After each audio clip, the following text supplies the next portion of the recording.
Excuse me for a second.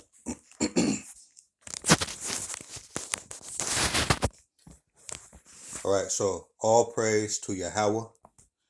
In the name of his son, YAHAWASHI. In the name of the Holy Spirit. Double honor to my elders, apostles, and the bishops of Great Millstone, also known as GMS for short. All right, otherwise known as the prophets of doom. These are where I have learned this truth and where I am still learning this truth. And also shalom to the remnant and elect, in these days, hopeful, okay, because we don't know who is who. All right, but shalom to the remnant and the elect. Lord willing, I am of that number. All right, today we're going to go into the mark of the beast. Over the past few days, we went into the beast. All right, we went into the image of the beast. And now this video, we're going to go into the mark of the beast. It's right on time, too, because it's been a while since we touched on this. All right, so let's go here to Revelation 13 and 16. Lord willing, this will be straight to the point. All right, we're going to start here in Revelation 13 and 16. As a matter of fact, we'll start up. We'll start up at 11 since we went over Revelation 13 and 11 when we talked about the beast. Okay, I don't think we touched on it talking about the image, but it goes into the beast and the image, and then subsequently the mark. All right, so Revelation 13 and 11. It reads, "And I beheld another beast coming up out of the earth, and he had two horns like a lamb, and he spake as a dragon." This is a reincarnation of Rome. This is the second leg of Rome, all right, headed up by Babylon the Great, okay, the future site of the lake of fire, which is America, okay. All right, two horns like a lamb, because they come in a seemingly docile way, but then they go right into speaking as a dragon, all right, bringing on these draconian laws, tightening up their grip on the people, all right, pushing their ways, their manner of life, their beliefs, philosophies, all right, things like this, all right.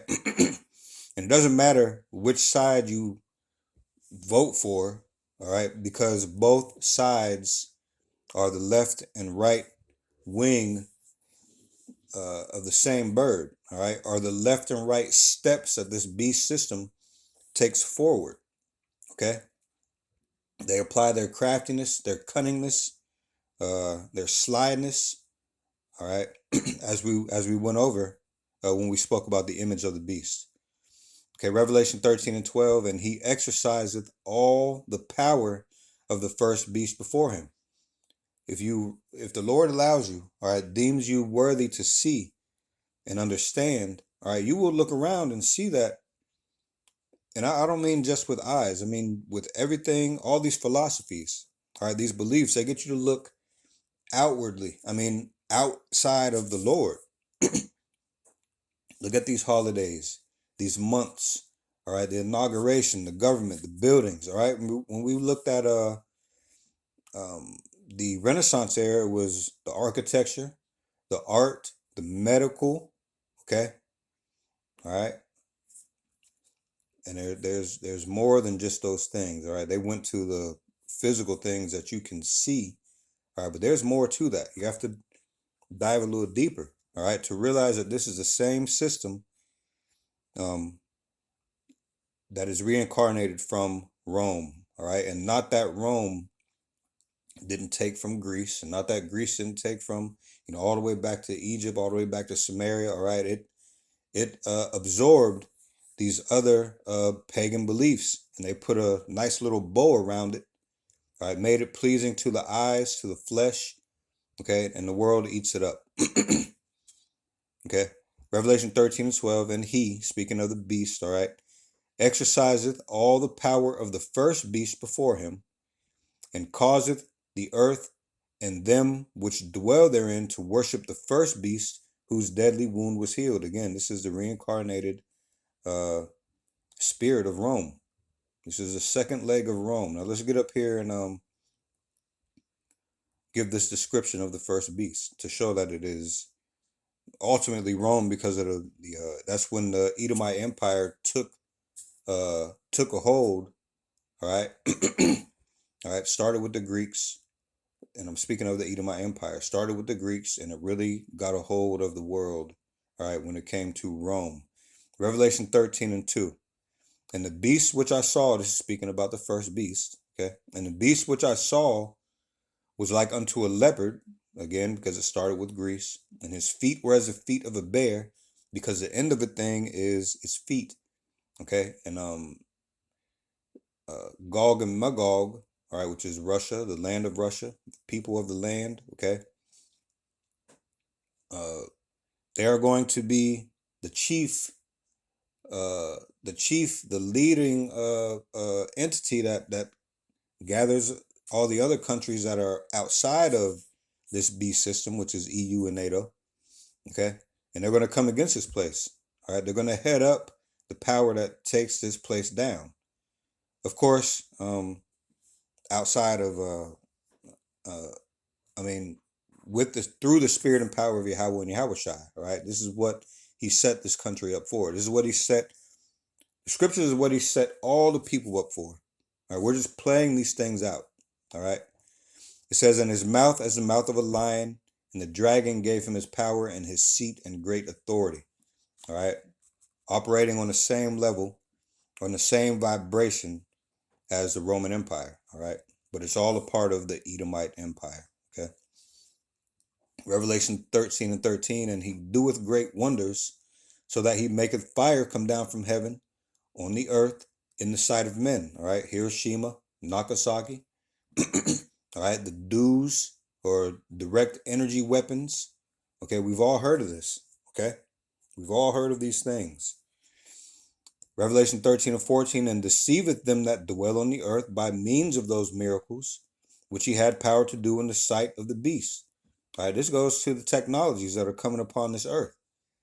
All right, not only the nuclear, all right, the atomic powers, the nuclear powers. Okay, and then this technology. All right, with an example being what we're going to speak about today. The mark of the beast, okay? That is a technology that is already here in the earth. It just hasn't been made mandatory yet, which is what verse 16 and 17 speaks of. All right, the making mandatory of this thing, where you have no choice but to get this if you want to keep participating in life, if you want to keep following, if you want to keep worshiping this beast, all right, holding it in high regard, all right, living up to its image, all right, you're going to have to put its name on you, all right, show who owns you. Okay, you're going to have to make a pledge to this beast and its system, all right, by receiving its mark.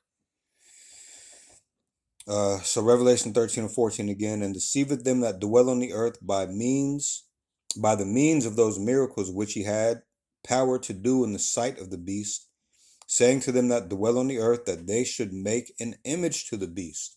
All right, do what we do, okay? Have these mannerisms. Let this be what guides your life, our ways, all right? This is what they're saying to the world, and the world is steadily following them, okay? Let me see. Saying to them that dwell on the earth that they should make an image to the beast, which had the wound by a sword and did live, all right? Make a pledge to our ways of life, to our leadership, to our dominion, okay? Stay up underneath our wings, okay?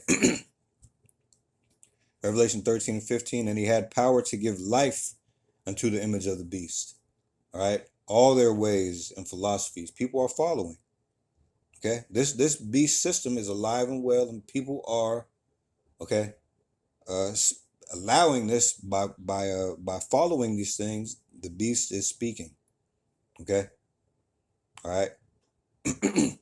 And what else is it doing besides speaking? It says, and cause that as many would not worship the beast, or excuse me, and cause that as many as would not worship the image of the beast should be killed. And this is what goes on. If you are not with them, okay, you are against them, okay. And this is going to be more and more relevant, as time goes on. All right. How do we know this? Because prophecy says so. And in these next two verses, we're going to see that. Revelation 13 and 16. And he causeth all, still speaking about that beast, and he's going to give the parameters for all right, because that word means all, okay? And he causeth all, both small and great, rich and poor, free and bond, to receive a mark in their right hand or in their forehead. So no matter your status, you're going to be confronted with this choice, okay? Which is not really a choice. The Lord has already, he knows whom are his. He knows who belongs to this beast, all right? And he knows the people that fall in the middle. But there is no gray area, okay?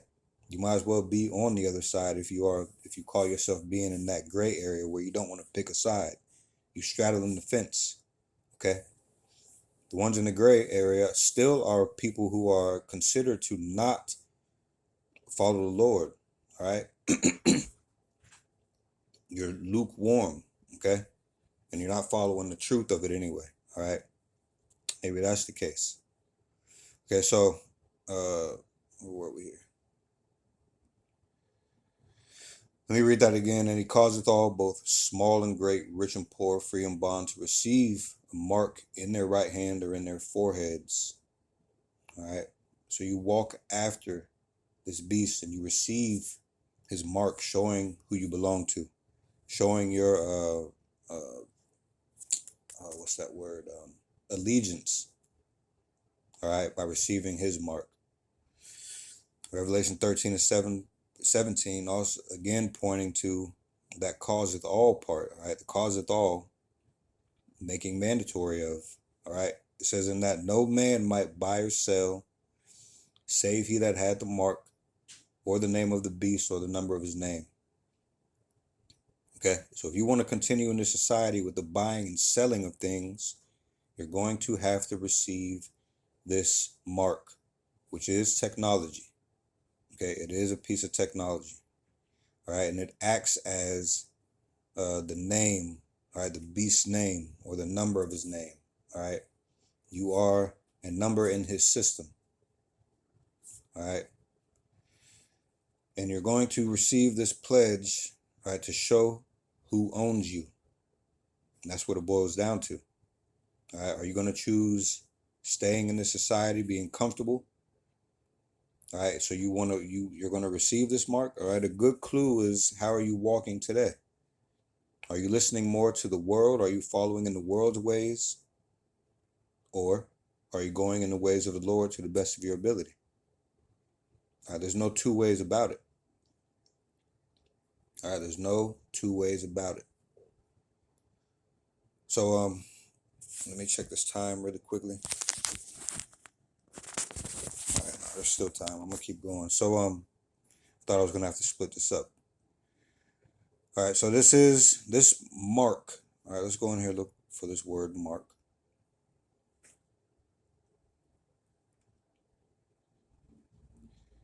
Here's a word for mark. Strong's G 5480. Charagma. Charagma. All right, charagma. It says a stamp, an imprinted mark. Let me look up something really quickly here.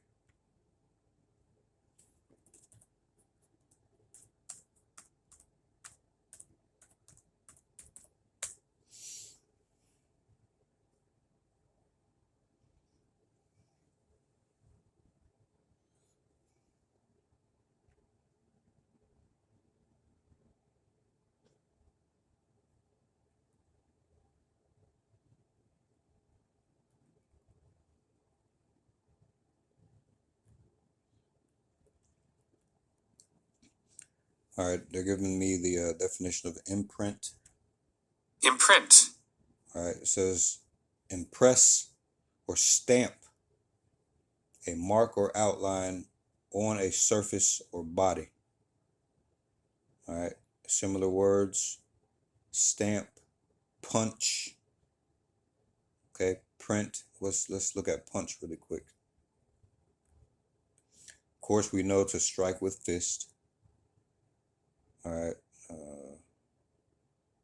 To drive cattle by prodding them with a stick. All right, what else we got here?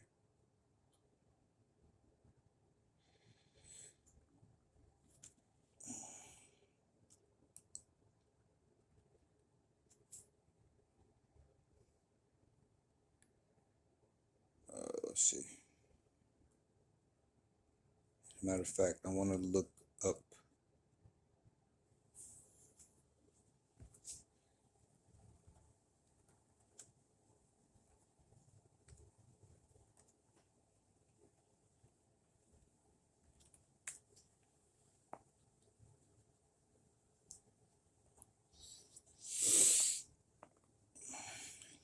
Look up at etymology of imprinted.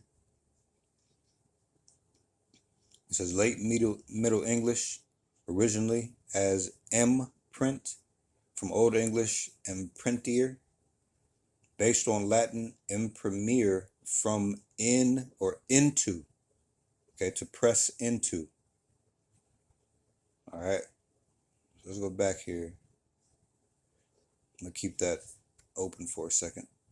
All right, definition, outline of biblical usage is of the mark stamped on the forehead or the right hand as a badge of the followers of the ones that are against the Messiah. It says Antichrist here, but anti is against, and Christ, all right, means anointed or the Messiah. So of the mark stamped on the forehead or on the right hand as a badge of the followers of the ones that are against the Messiah. Okay. Definition 2, it says, or outline of biblical usage number 2 says the mark branded upon horses. What do you brand marks upon horses for? Again, to show ownership. All right, it says thing carved, sculpture, or graven work. Let's see.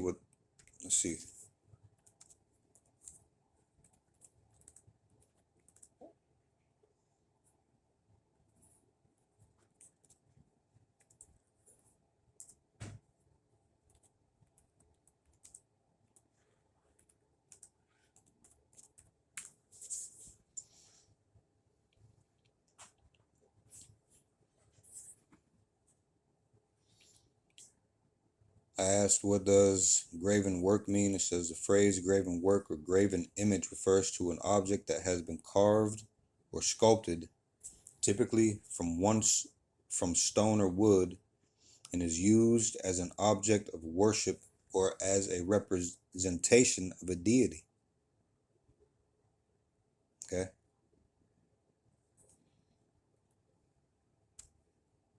says graven. The word means carved or engraved, indicating the process of shaping the image.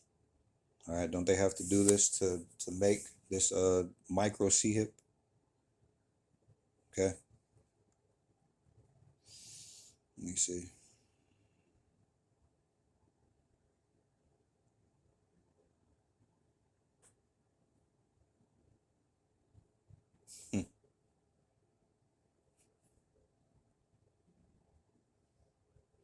It says essentially the concept of graven images highlights the idea that God is not meant to be represented by a physical object, and that worship should be directed towards God alone, not to any material representation. All right, so in the opposite spectrum of the Lord, you're going to have, all right, a physical or carnal object put into you, all right, to show that you belong to this beast system.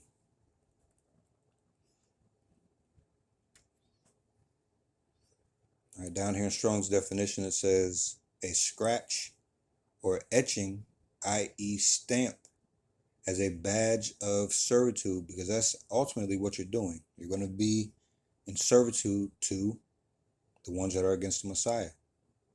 All right, you're not going to put on it. You're not going to be put on any equal level with these people, man. All right. And don't think that you can get around it just because the scriptures say in your right hand. doesn't mean if you get it in your elbow that you're safe. All right, you have to quit being simple. And people always try to find a way around things, man. It's not worth it to play games with this one. All right, do not get this thing inside of you. Now, before and then when it says forehead, all right, metapon, all right, or the space between the eyes or behind the face. Okay. So I just want to read a part of this article here.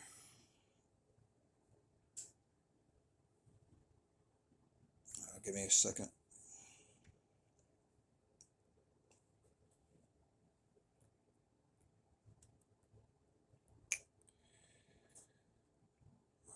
Hold on.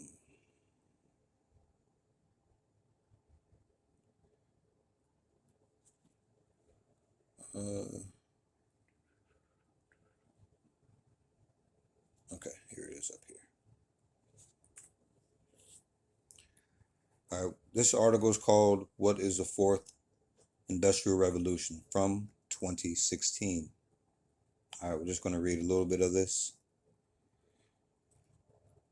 And from this article, you should know all you have to do is pay attention to the world around you. All right, see the way things are going and listen to what these people say. All right, and filter it through the scriptures. So it says, are the technologies that surround us tools that we can identify, grasp, and consciously use to improve our lives? Or are they more than that? Powerful objects and enablers that influence our perception of the world, change our behavior, and affect what it means to be human. All right. It asks the question, are the technologies, all right, powerful objects and enablers that influence our perception of the world? Now, oh, and it says change our behaviors and affect what it means to be human. But let me remind you what a precept is.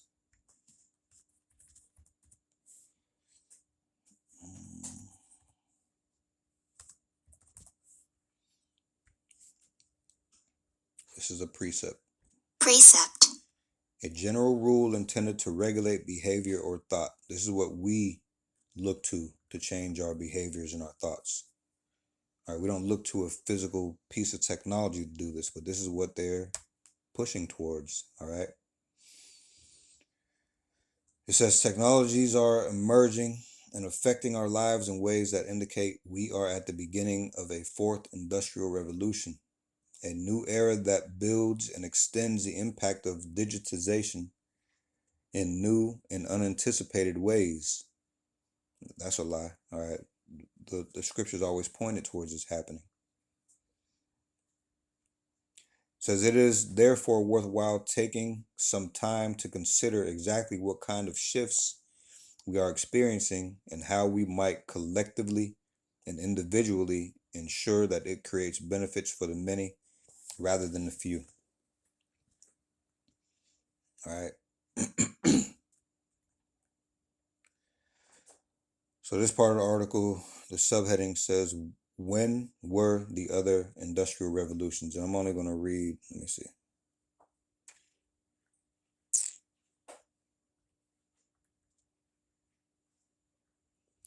No, I'm not going to read that part. I want to skip down here to the second paragraph of that subheading.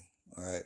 It says the fourth industrial revolution can be described as the advent of cyber physical systems. All right. What is BCI? All right. Brain computer interfaces. All right. Where are all these technologies going? Okay. The two examples that I didn't give yet, but I'm going to give now is Neuralink, or Elon Musk's brain technology. All right, BCIs. Or you can look up Walletmore. That's WALLETMOR. That's one word. And that technology, okay, both of those technologies should be filtered through the scriptures. Go look at those technologies. All right. But that Walletmore acts as a wallet Everything that you have in your wallet or on your phone is going to be stored on a micro chip that they put within your hand. All right, there's already countries that are going towards that. All right, look up Sweden, and it's human micro chipping. All right, so let's see. Hold on. Anyway, let me see, where were we now? We start all over at the beginning. It says the fourth industrial revolution can be described as the advent of cyber physical systems involving entirely new capabilities for people and machines. All right, they're going to get you by enticing you with peace, safety, and convenience. All right, or being at the head of the cutting edge of technology. All right. Start over one more time. The fourth industrial revolution can be described as the advent of cyber physical systems involving entirely new capabilities for people and machines. While these capabilities are reliant on the technologies and infrastructure of the third industrial revolution, the fourth industrial revolution represents entirely new ways in which technology becomes embedded within societies and even our human bodies. All right, there's no other way to interpret that. They're telling you right here. Okay, technology is going to become embedded, okay, within societies, even our human bodies. Let's look at this definition for embedded.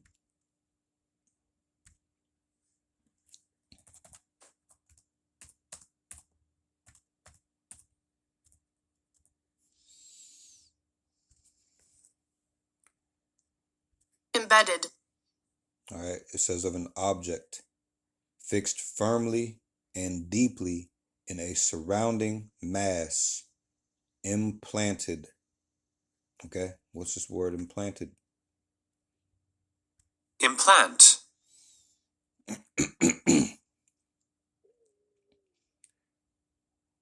Insert or fix tissue or an artificial object in a person's body, especially by surgery.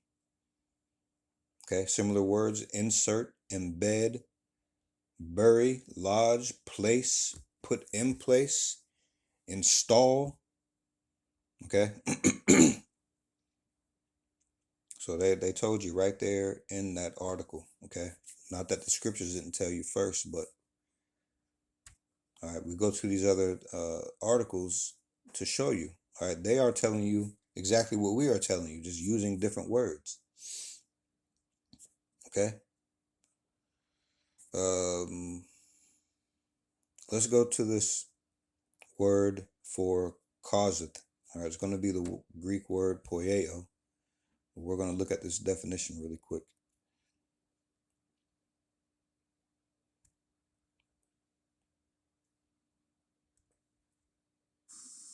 Strong's G 4160. Poieo. Poieo. All right, it says to make. Okay. To be the authors of, the cause. Okay. So these people cause the problems. All right.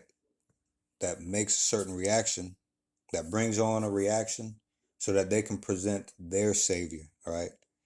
In this micro chip. All right, it's going to be there for your ID.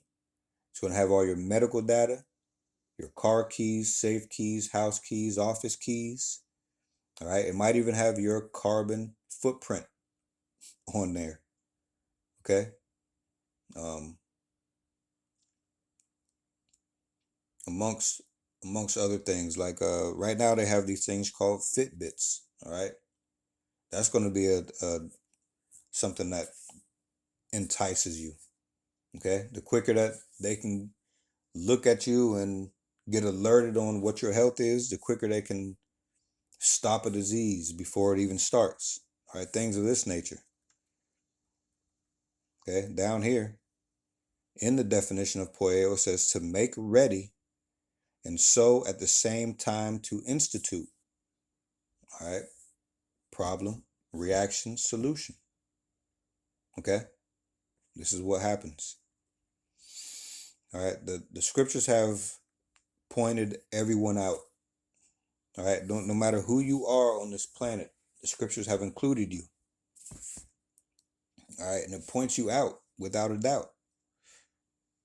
That's how we can tell who is who. It's based on prophecy. Who fits the prophecy of who? We don't look at color. Okay? We look at what the prophecies say and then who's following in line with certain prophecies. All right? That's how we can tell who the beast is. Who is Esau, Edom? Who are the children of Yahawah and YAHAWASHI? All right? Truly. Not from what the world tells you, but from who fits prophecy. Okay? And these things are undeniable. All right, Luke 21:15.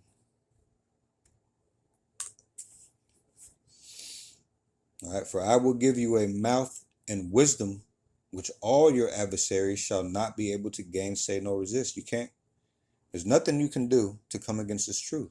These are not our words, our prophecies. All right, yeah, we inherited these prophecies, this word, but it is the Lord's words, man.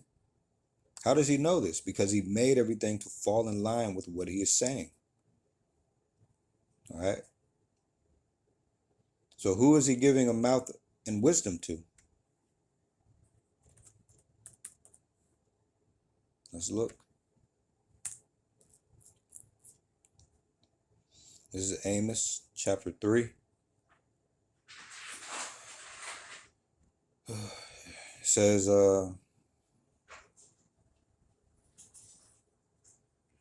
shall a trumpet, Amos 3 verses 6 and 7. Shall a trumpet be blown in the city, and the people not be afraid? Shall there be evil in the city, and the Lord Yahawah, Baal Shem Yahawashi, hath not done it? Surely the Lord Yahawah, Baal Shem Yahawashi, will do nothing, but he revealeth his secret unto his servants, the prophets. Okay, and the world isn't going to be in line with this. It's not going to be a widely accepted doctrine. The truth is not going to be widely accepted. All right. In which, I mean, we say that because this truth that we speak is not widely accepted at all, man. All right. So hopefully this came through as sincere and edifying.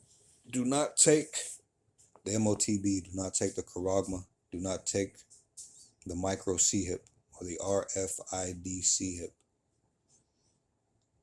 All right. So with that, all praise to Yahawah, in the name of his son, YAHAWASHI, in the name of the Holy Spirit. Double honors to my elders, apostles, and the bishops of Great Millstone, otherwise known as GMS, also known as the prophets of doom. These are where I have learned this truth and where I am still learning this truth. And also shalom to the remnant and the elect of Israel. Lord willing, I'm of that number, and Lord willing, we'll see you in the next video. Shalom.